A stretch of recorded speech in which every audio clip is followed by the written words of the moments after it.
But tonight, I'm talking about those children removed from their homes intentionally for profit. Children are seized unnecessarily from their families due to the federal aid created in 1974 entitled the Adoption and Safe Families Act. It offers financial incentives to the states that increase adoption numbers. To receive the adoption incentives or bonuses, local CPS must have more children. They must have more merchandise to sell. Funding is available when a child is placed in a foster home with strangers or placed in a mental health facility and medicated, usually against the parents' wishes. Parents are victimized by the system that makes a profit for holding children longer and bonuses for not returning children to their parents. This is abuse of power. It is lack of accountability, and it is a growing criminal political phenomenon spreading around the globe. Oftentimes, but not always, poor parents are targeted to lose their children because they do not have the wherewithal to hire an attorney or fight the system. Being poor and lacking proper housing does not mean your children should be removed. CPS has redefined poor to mean psychologically inferior. Therefore, it is in the best interest of the child to be removed.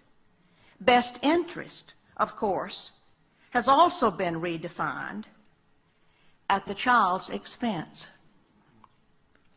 It has been reported over and over that 6 times as many children die in foster care than in the general public. Once a child is legally kidnapped and placed in official safety, the child is far more likely to suffer abuse, including sexual molestation and/or rape. Case workers and social workers are often guilty of fraud. They withhold and destroy evidence, and they seek wrongly to terminate parental rights while being protected by state immunity.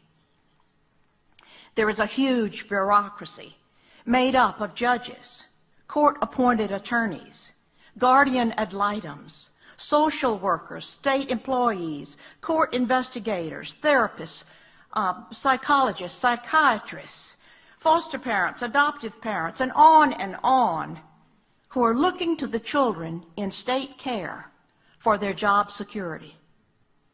Judges have control over private living arrangements and income of 48.3 million Americans.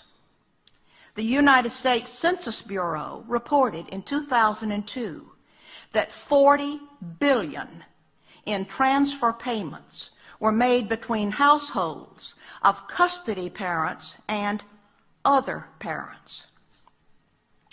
That money, 40 billion, is under the direction and control of family court judges in environments covered with confidentiality laws that protect the wrong people.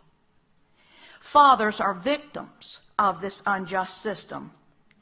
Child support payments, even without having visits with their children, are choking the very life out of fathers. 3 fathers, of whom I am aware and have been in touch with, committed suicide in the last 12 months because they lost the opportunity to even visit with their children. These are crimes against humanity for financial gain. Rights are removed from parents, human rights, civil rights, and even religious rights. One illustration